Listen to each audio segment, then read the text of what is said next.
Hi, it's Larry Kaul from Change Agent Board. I'm here with Dr. Sharon Robinson, and today we're going to talk about business owners and anti-racism. This is the first in a series, so we'd like to get the opportunity to continue this conversation with people that are in the thick of working on these sorts of issues and have something to share. So as most of you know, Change Agent Board is designed for business owners. Our goal is to connect people with technology offerings and software tools with businesses that are often change resistant and struggle to change how they do business. But with this topic coming up over the last few months, it just seemed like a perfect fit for everybody to start thinking about how do they change their own attitudes, not only at work, but within their own community. There's just no wall between those two things. So I will get started. So as I mentioned, I'm Executive Director and Founder of Change Agent Board. Sharon, would you like to just introduce yourself, talk a little bit about what you're all about? My name is Sharon Robinson. I am a pediatrician here in Evanston, Illinois. I grew up in Gary, Indiana, and then went to Duke University, where I completed my undergraduate work and received a Bachelor of Science in Psychology. After that, I went on to attend Indiana University School of Medicine, where I received my medical degree, and then went on to Children's Memorial Hospital, which is now known as Lurie Children's, where I completed my pediatric residency. Right after that, I stayed an additional year in 2001 to 2002 and served as the first Black pediatric chief resident for their program, and to my knowledge, the only Black chief resident to date.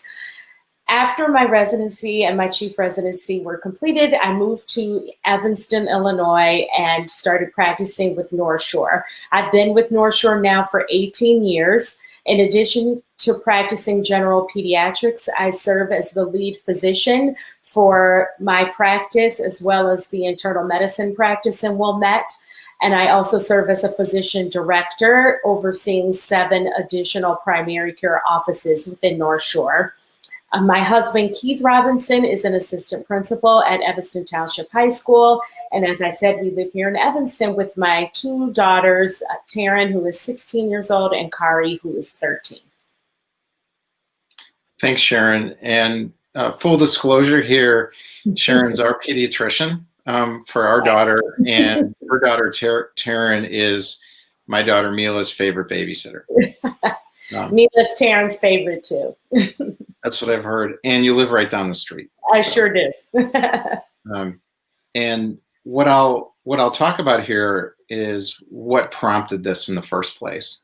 So we're not really bringing you on here as an expert in business. I know your sister actually has wrote a book about it, around diversity in corporate workplace and so on. But it was more that you really struck me with something that you posted on Facebook. It was one of many things that motivated me to come to the forefront and shift my thinking on race, which is something I've been thinking about actively for about 10 years and have been involved in some discussions in groups and have read some books, but it was a bit of a sideline. Not something I dealt with or thought about every day. And all of a sudden I am thinking about it every day. And part of that was prompted by what you wrote. And this is the Facebook post. So I'm going to bring up this in a larger view so I can read it. So this is what I read that you posted, and you got a lot of feedback. And this: white friends, this is the time to ask yourself, do all Black lives really matter to you? I'm sure you are outraged by the hideous murder of George Floyd. This week has been traumatic and devastating for the Black community, as we have been blatantly reminded of our devalued existence in this country. It has been triggering and almost too much to bear. In our effort to peacefully protest, we have been called thugs by the despicable leader of this country who then essentially gave the order to shoot at will, and now the riots. My heart aches for the businesses that have been affected by these egregious acts. However, white friends, do not be distracted. This is where the work begins. This where you must settle into discomfort. The easy path, the path many of you have been on thanks to privilege and whiteness, is to believe the rhetoric that Black folks are angry, barbaric looters who really don't matter. It's an easy out, right? Why should you advocate for people who behave this way? Because for every looter, and a good portion of them are white, from what I've seen, there are hundreds of Black people peacefully protesting. For every looter, there are hundreds of Black people staying home afraid of COVID, afraid of living while Black, afraid of not making it another year in this racist country. This is the point where you need to make a choice. Will you define yourself as not a racist or a true anti-racist? Will you acknowledge the caricature of a looting Negro running through your head and replace it with the image of me sitting at home all weekend, sobbing, scared to death for my husband, my father, my nephews, my daughter, my sisters, my mother, my people? What will you do next? I cannot make that choice for you. All I can do is wait and pray that you will save my life and the lives of my family and my people, that you will decide that Black Lives Matter is more than a trending hashtag, that all Black lives really matter to you. I still get emotional every time I read that. So what's going on here then? So you are essentially not really educating people here. You're talking about yourself. You're talking about how you feel, and you're putting it out there and being very vulnerable in terms of doing that. There's a lot of information out there that doesn't have to come from you. So how do you really feel about having to do this and having to educate white people? That's a good question. I think it vacillates, it changes. Sometimes, a lot of times I feel resentful. I feel tired, exhausted from being kind of the point person for white people to explain not only my experience living life as a Black woman, but trying to explain the experiences of all Black lives in America, which in a way is not really fair since everyone has their own journey and has their own path. However, I feel that I have a responsibility, an obligation to do so. I think I'm fortunate in that, especially on a forum like Facebook, I have surrounded myself with folks who really are well-intended, who want to understand not only things about me in a more intimate way, but they want to understand racism and the role they play in it. So I feel that that's why I post these things periodically on Facebook, because I think I know people are thirsty for knowledge and for understanding and how to help. And so if I can help to provide some of that, then I want to do so. So although I get tired, admittedly, and I get annoyed, sometimes I just have to take a few moments or a little bit of time and take a step away and then recharge, refuel, re-energize, and then come back to it. I've always said, Larry, that being a Black woman in America is my greatest burden and my greatest privilege. So that's really how I view this. It's a tough journey, but I wouldn't trade who I am and what I have to offer for anything. That's fabulous. And one of the things that I read years ago that really struck me is that for Black Americans, the challenge around this subject is exhaustion. Mm-hmm. And for white Americans, the challenge around this subject is being afraid of saying the wrong thing and offending. Mm-hmm. So we have to be aware of this, I think. Right. That this is what you're going through, and don't take it lightly when Mm-hmm. we're asking for advice about things. One of the things that I think kind of dovetails off of that is around, with all of the information available today and the incredible um, public commentary for probably the first time in a really serious way around race across the entire country. What are the well-intentioned comments that are frustrating you? What is it that we don't get? Well, that's a good question. And before I answer that question with a couple of examples, I do want to acknowledge what you just said about the struggle for white people to that they may say the wrong thing. That's come up a lot since the murder of George Floyd, as my white friends and colleagues have taken various approaches with me as to whether or not to say anything at all. And when I've gotten to the kind of root of the conversation with them, it really has been this fear of saying the wrong thing. And so, although I will share some comments that do frustrate me, I want to say that first and foremost, the only thing that's the wrong thing to say is nothing. The silence is what's painful.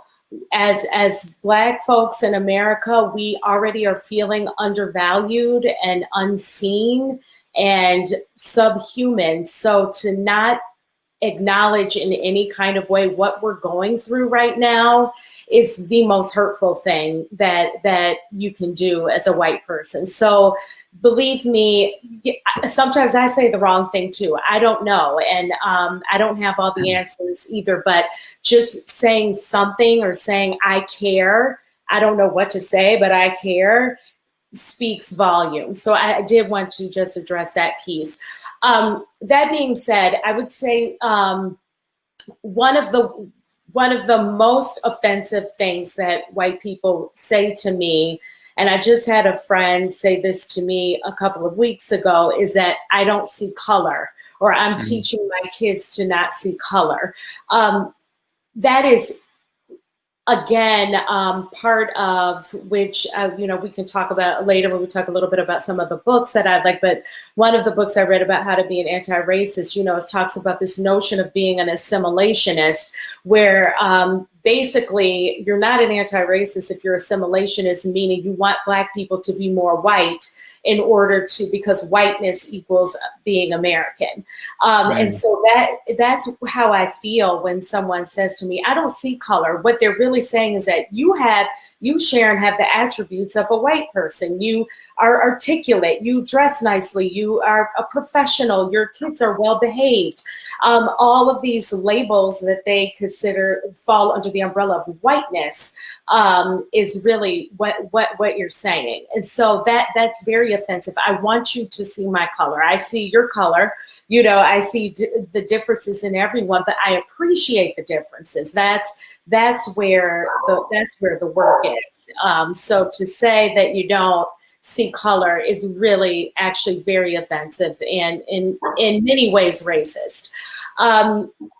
One comment that has really frustrated me, particularly around George Floyd's murder and the Black Lives Matter movement and the peaceful protest, is I had several friends, white friends, who would text me or ask me, are you safe? Are you feeling safe? I'm so scared, all the looters and all the rioting. And that's what prompted me to write that piece, because it's so easy for them to fall back on that narrative that we're aggressive and angry and we destroy things because we're animals and we're barbaric and we're subhuman.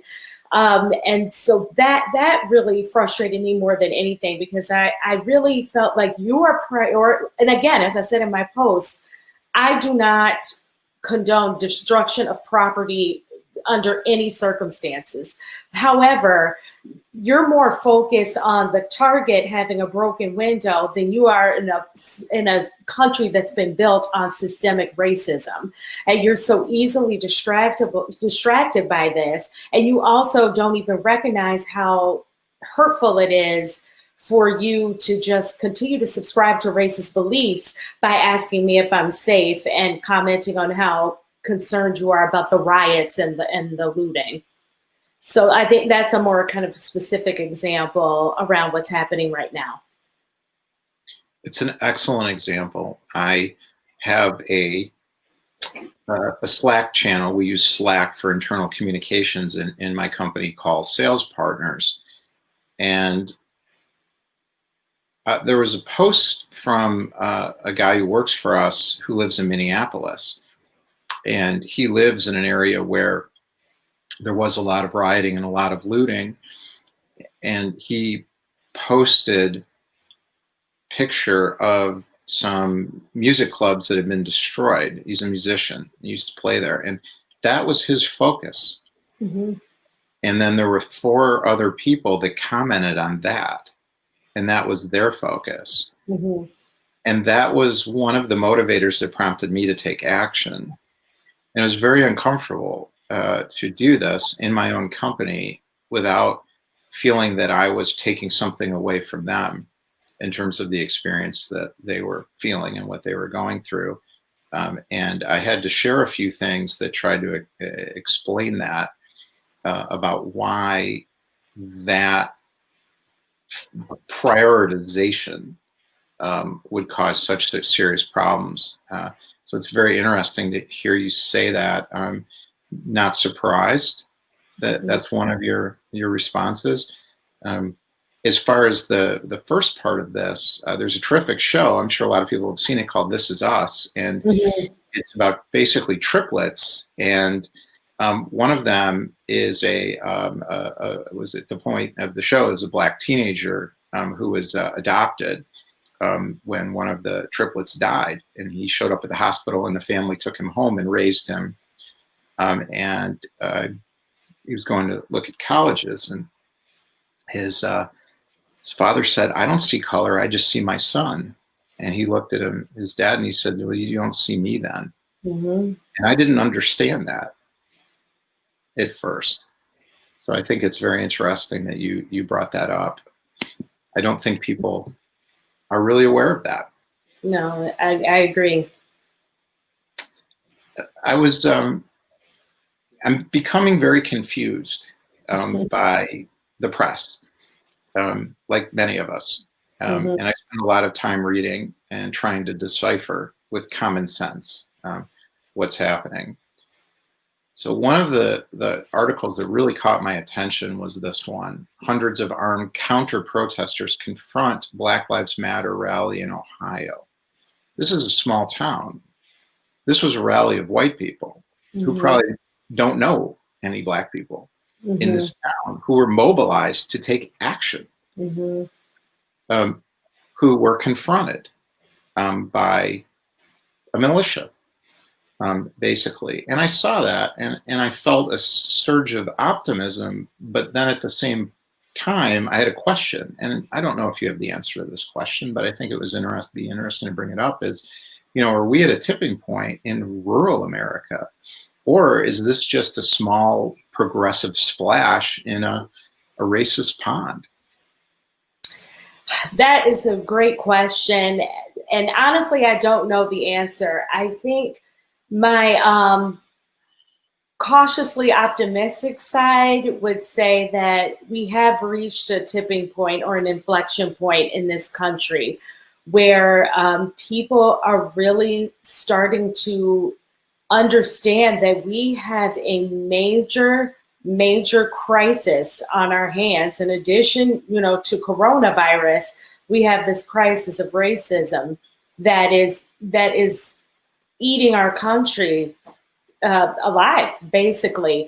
I really do think that rallies such as this, they're much fewer and smaller in towns like that than they are in, say, Chicago or New York or, California, clearly. However, I'm very encouraged by this. I think that's what makes me hopeful as a Black woman, is when people really want to be allies, and you don't have, pardon the pun, but any skin in the game necessarily. That takes a lot of courage. It takes a lot of self-awareness. It takes a lot of altruism to put yourself in that space and be willing to fight for change for a group of people where you not only may not benefit, but it may be, in your eyes, in the short term, to your detriment, as you dismantle practices and policies that have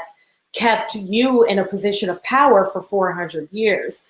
So I have to feel hopeful about that. I think, there's always going to be racism. We have a lot of work to do, and there are a lot of places in the country that are very hateful and you run by white supremacists as well. So that counter narrative is still there, but this gives me some glimmer of hope. And I want to make clear that I'm not piling on in terms of the geography, because I don't really see it that way myself. I think it's easy, and you see this in film a lot, to put this on a group of people, like people in the South or people in small towns, when that's not what this is about. This is about the entire country. Exactly. As we saw with the bird watching incident in New York, in Manhattan, of all places. Hopefully that opened some people's eyes. We live in Evanston, Skokie, which is a progressive bubble in the country. And when I say progressive, I mean the intention to be progressive is overwhelming here. And we have a school system that fosters that and encourages it. So there's a group within our elementary school called that has something called Courageous Conversations. So we sit around and we talk about racial issues. You're supposed to be a little too nice. In reality, I've been to a few of them. And I think there's a very different perspective based on skin color of what's going on in a progressive community like Evanston, Skokie. So what do you think is getting missed up here? Now, again, as I said in the beginning, and as you've mentioned, we're neighbors. Keith and I, my husband is a Black man. We have 2 Black daughters. We moved to Evanston purposefully. My father actually was an orthopedic surgeon, he's Black, and trained at Northwestern years and years ago. So I was born in Chicago. We lived in Evanston for a very brief period of time and then moved back to Gary when I was 4, because that's where my father was from. And he wanted to practice where he grew up and give back to his community. So we already had some knowledge of Evanston. And of course, living in Northwest Indiana, it's not that far from here. So I knew about Evanston then when we lived in the city, just hearing more good things about how diverse it was. It has this great school system, public school system that still has Black and brown teachers and principals, which was very important for us when raising our children, to be able to see people who look like them. So I say that to say one of my comments are not to put Evanston down per se, because we love it here. That's why we live here. There's no perfect place, but we have been incredibly happy here thanks to the people around whom we live. That being said, there is a level of hypocrisy and opportunity hoarding in Evanston that I have never seen in my entire life. And I've lived in all kinds of places. Like I said, Gary, Indiana was almost all Black. So that was one experience. Then I was at Duke in Durham, North Carolina in the South. Then I was in Indianapolis, which in many ways functions like the South, as far as kind of the way that the kind of attitude about race. So I have been in all different types of situations, but the struggle with progressive whites is that many of them, or most of them, don't believe they are racist. And where I argue, as does Ibram Kendi, who wrote How to Be an Anti-Racist, is that most of us subscribe to racist practices in one way or another. And so what the unfortunate piece is in Evanston is I think some people feel like they don't have to do the work because, well, I moved to Evanston, I live here, that's enough. I vote a certain way, so that's enough.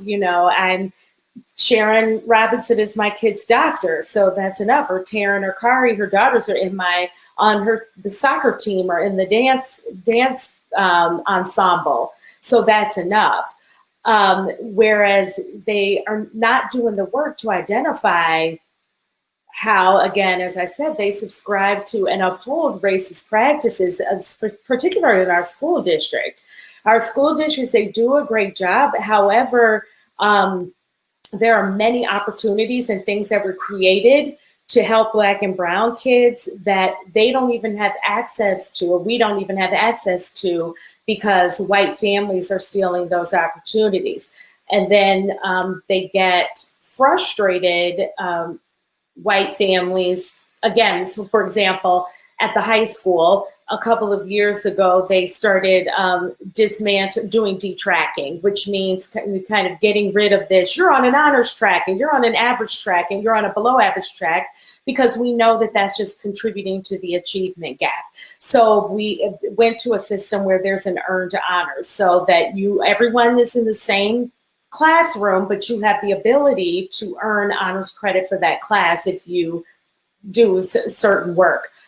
Well, hearing these parents, these white parents who consider themselves progressive and liberal and not racist, talk about how they didn't want their white kids in classrooms with those other kids, and that the teachers were going to dumb down the curriculum basically to teach to the dumb Black and Latinx kids, is what they were saying without saying it, really gave me pause, and it was quite unsettling. It's very difficult, I find, to get white people in Evanston to identify that they are racist.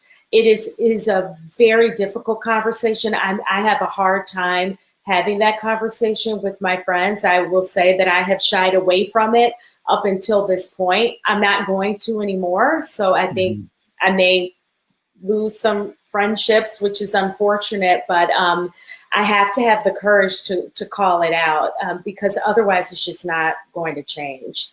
I know that was a long answer, but that's something I've thought a lot about where to start in this work, about how I can be an anti-racist, because let me tell you, this is a journey for me as well. So as I work to be an anti-racist, one of the things I have to do is not silence myself because I'm afraid of others' discomfort. I have to call out what I see and help people become more aware, so that we can all grow and be better and do better together. I think it's a great answer, and I appreciate you taking that extra time on that. And it is something that we may be getting to a point where we're getting a little bit closer to starting to really look at that. And there's some circles forming here to do this within the school system. And I think that there'll be a journey that everyone has to take, or these things will remain unconscious. So if I think about my own situation, this started for me 10 years ago. I went on a men's weekend, and about 40% of the men there were Black men from Chicago, from the city. And I brought those attitudes that I had grown up with, but didn't recognize that I'd grown up with, because I grew up in the family of, we're all the same and you treat everybody great and, all this other stuff. And I was called out on a lot of this. And when you're called out, there's an automatic resistance against it. There's a friction there. So we have to go through that friction. And I think that's what I hear you saying, is that if you don't go through that friction and learn and elevate, you're going to have an unconscious racist bias which will show up in different ways, like you were discussing in the school system.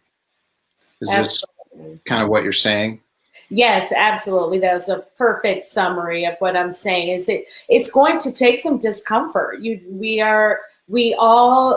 I have found many ways that I have been complicit. And so imagine the guilt that I hold as a Black woman and I consider myself having, I've been doing the work the whole time, but I haven't.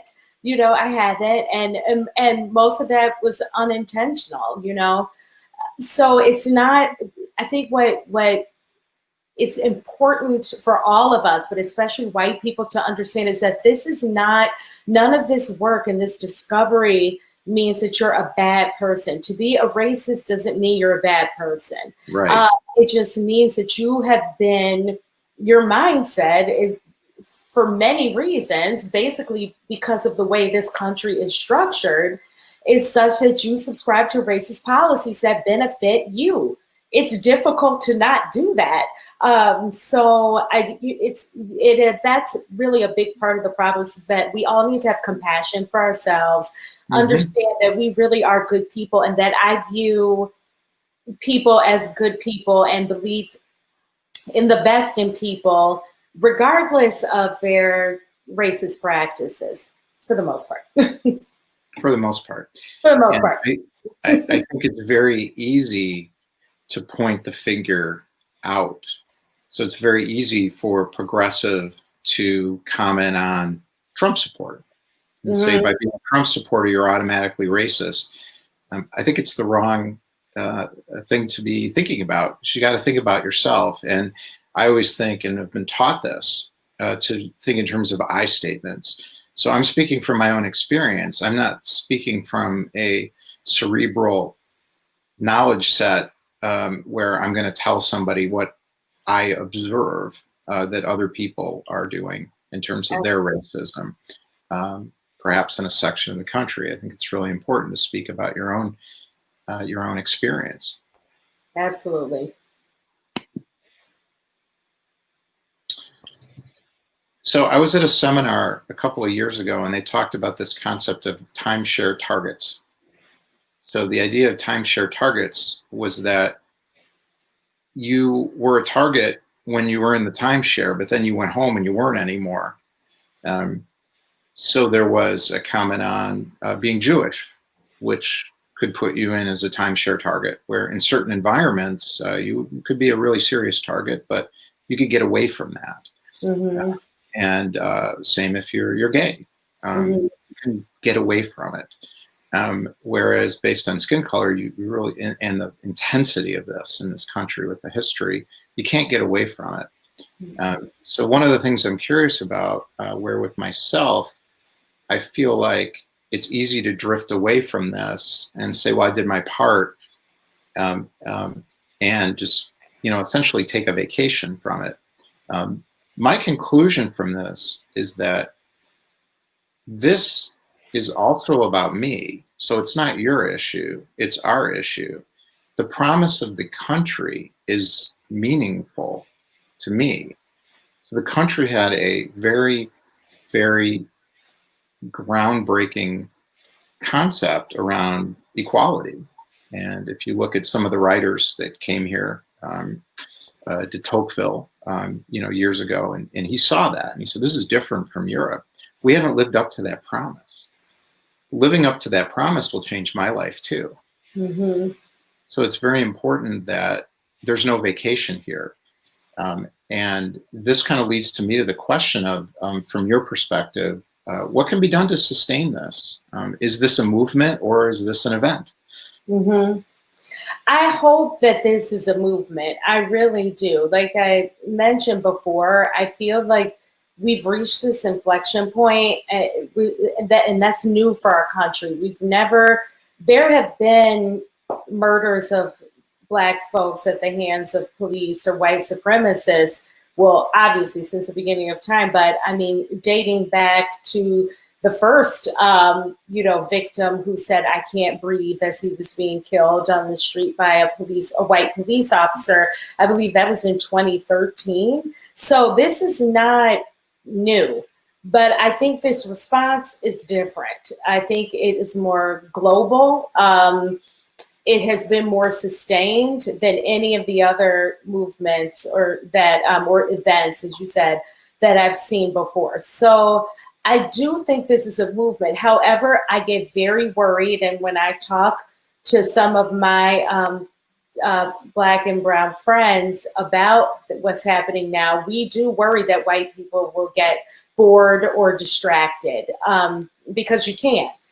We can, obviously, but you can, and so that does worry me. I get very nervous. I was joking with a friend yesterday. I said, I just hope that they don't. I worry they have ADD and they're going to be on to the next thing before we know it.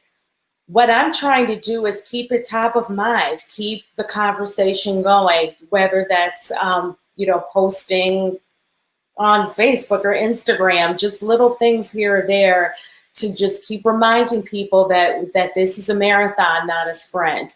I participated in grand rounds this morning, actually, with the OB/GYN department, with another Black OB/GYN maternal fetal medicine doctor there this morning and for their entire department to talk about racism at North Shore and what the historical practices have been, what we observe, what we've experienced. And this is going to be a series, which is also a great thing. And I'm so happy to hear you say the same, because I think that's important. Let's keep revisiting this. And, we don't want to put all our energy in right now, and then 3 months later, we're all thinking about, whether school's going to be in session or not. And, kind of, like I said, moving on to the next thing. So I'm really hopeful that people will understand, as you so nicely put it, we all benefit if we dismantle systemic racism in this country. I think that if we're not talking about this 12 months from now with the intensity we're talking about it right now, that could be a huge slip backwards. I agree. It's very, very concerning. And like school shootings, the best way to continue the conversation is to have another school shooting. Right. And this is a big concern, that's where this is going to come from. This is where it's going to trigger from, as opposed to being a sustained shift. Mm-hmm. We're not speaking specifically about your expertise in business, as you're in healthcare, but as a consumer of information, you see the announcements. I do. The banks that put out the statements and the holidays that are being adopted that no one had ever heard of before. Get the afternoon off on Friday. I think a lot of people are taking it anyways. So do you see people in the business community that really get this? They're doing the right things that'll make a difference? I'm not sure that they get it completely, but I do believe they have to do something. Never, ever have I seen corporations, business owners, the NFL, NASCAR, all of these industries be brave and bold enough to say, Black Lives Matter. We are going to say that out loud. We're going to put it in print. We're going to start to work to create anti-racist policies within our organizations. This has never happened. This was a taboo subject. Corporations, and you know this far better than I do, this isn't my wheelhouse, but corporations have wouldn't touch this with a 10-foot pole. They would barely, this is what I said on the Grand Rounds Zoom that I participated in this morning, is that I've never so much as heard North Shore utter the word racism. And I've been working for North Shore for 18 years. 18 years. And I can tell you that I could spend hours telling you the amount of, racist interactions I've had, that I've had to endure as in my 18 years there. I love North Shore. It's a great organization, but as everywhere else, they have a lot of work to do. So the fact that the president and CEO of North Shore sent a letter and then a follow-up video saying that Black Lives Matter, and that as a white man, he doesn't understand the role that he's played and how that's negatively affected not only Black employees, but Black patients, but that he's ready to do the work and to talk, sit at the table with people who can help him understand and help him make policies that are anti-racist. So I am very encouraged by that. I think some of it, which I don't think is a bad thing, I think some of it for some companies was just like, oh crap, they did it now. Well, we better do it too, because otherwise, we're going to lose business. That's great, in my mind, to have that kind of pressure that we better stand up against racism or we are going to lose business. That is something that honestly, I don't think I ever thought I would see. So I'm putting that in the win column for sure. When I read that NASCAR had banned the Confederate flag, I had to read it again. I know.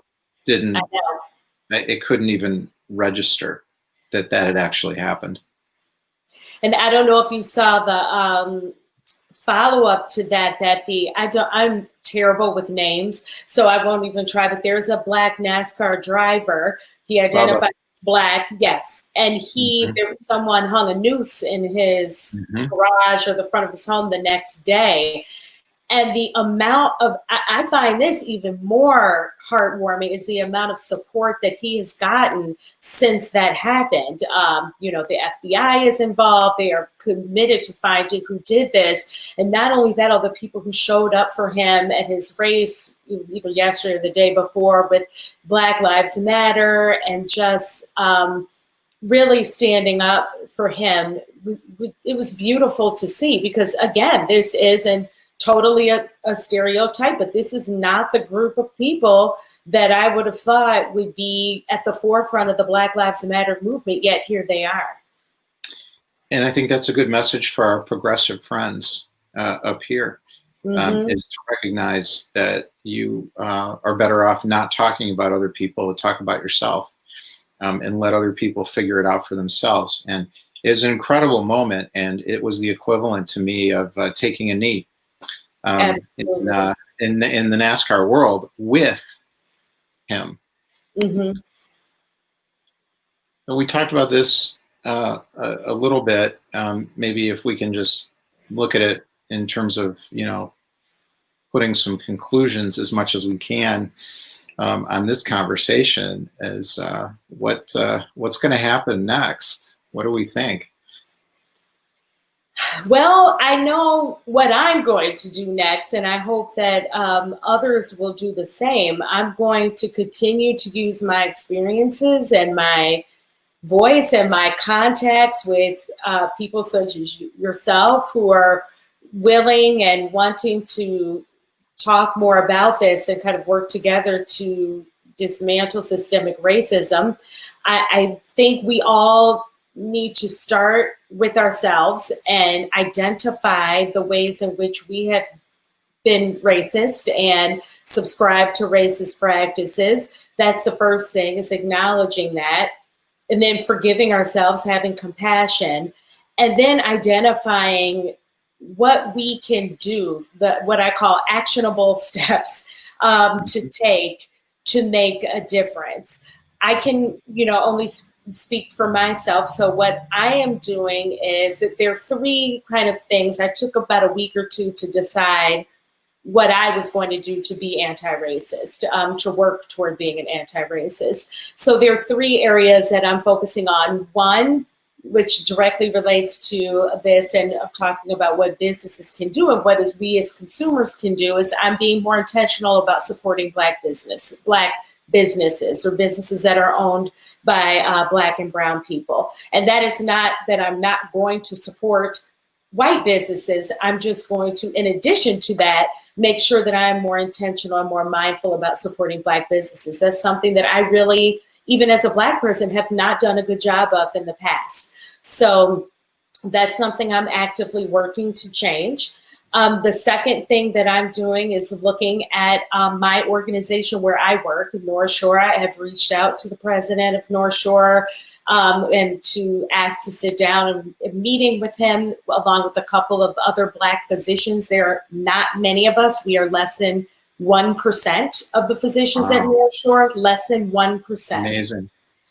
In Evanston, no less, right? Mm-hmm. So we are going to sit down with him to talk about next steps within our organization to identify racial bias, change hiring practices, all of that work. So that I'm going to focus there. And then my third area of focus is the school system in Evanston, District 65 and 202. And that is, like, as I said, confronting my neighbors, my friends, my daughter's friends' parents about their racist practices within the school district, attending school board meetings, working toward policy change to make sure that our school district is truly equitable and free of bias.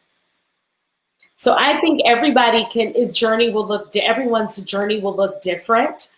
Those are just examples of what I thought I was going to do. Nothing too big, but enough that I feel like I can really be impactful.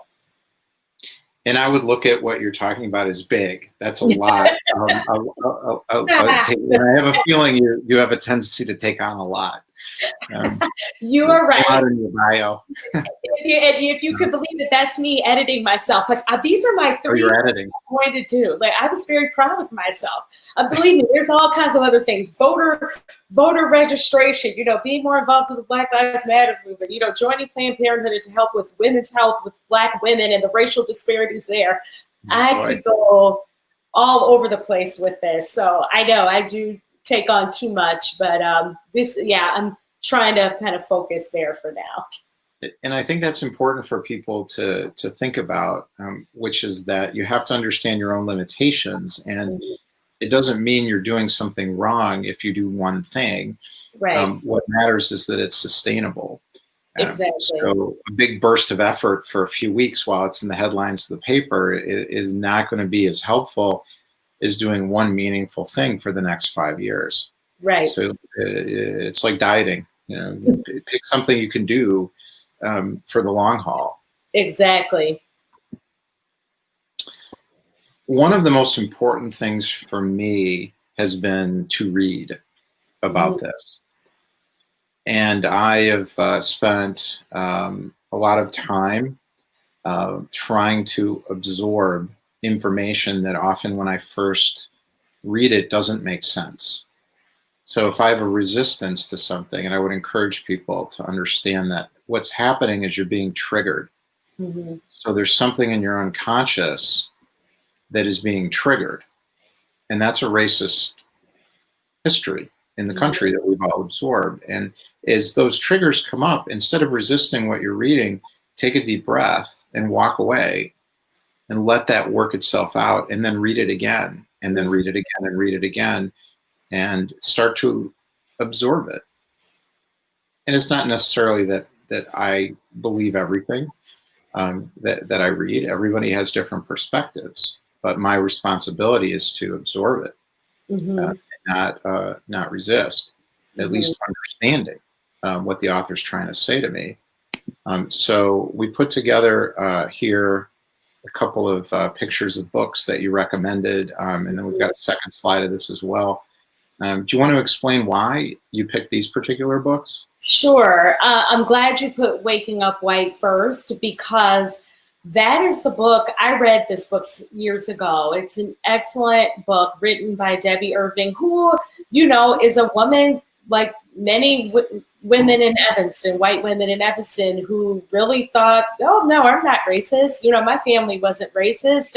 I'm fine. Liberal woman like Amy Cooper, who, called in Manhattan, who called the police on the bird watchers. So it's a very similar background, and just understanding her whiteness and what her that she does have privilege as a white person in America. I think this book is great if you're beginning this work. You know, if you're new to this whole notion of whiteness and white privilege and racism and anti-racism, and all this is very kind of overwhelming, which it certainly can be. This is a great place to start. It kind of eases you into the conversation. It's kind of her awakening and journey to getting to the point where she was ready to do the work. So I think that one is a great one to start with. How to be an anti-racist is, I am reading that currently. I am almost finished.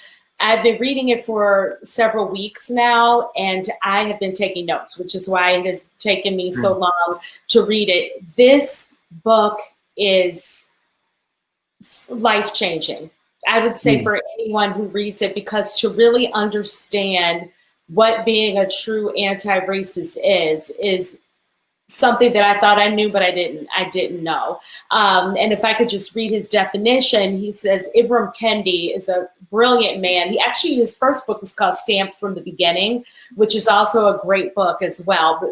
But this is the book that's, gained a lot of traction. He says anti-racist is the one who is supporting an anti-racist policy through their actions or expressing an anti-racist idea. And he was actually a fan speaker. Family Action Network is an organization that brings wonderful speakers and authors to the Evanston, Wilmette, Chicago area to speak. And I was fortunate enough to hear him speak when he was here last fall. And I actually had his book, but because life was life and I was too busy and didn't take the time, I hadn't read it until all of this happened. But he was the first one who really introduced this notion that Black people could be racist toward other Blacks, not toward whites, because we are not in a position of power when it comes to white people in America, but that because if we subscribe to or promote anti-racist policies, then racist policies, excuse me, then we by definition are racist. So reading this book has been a great personal journey for me. And as many of us know, if you look at the New York Times bestseller list, these are the books that are on the bestseller list right now, and similar books. My wife recently called a Chicago-based Black-owned bookstore to order a couple of books, and they said, "Be patient with us. We're totally overwhelmed, but we will get you your order." Yeah, so I don't think we're the only ones talking about this here. Now there's 3 more. Anything in particular about these that?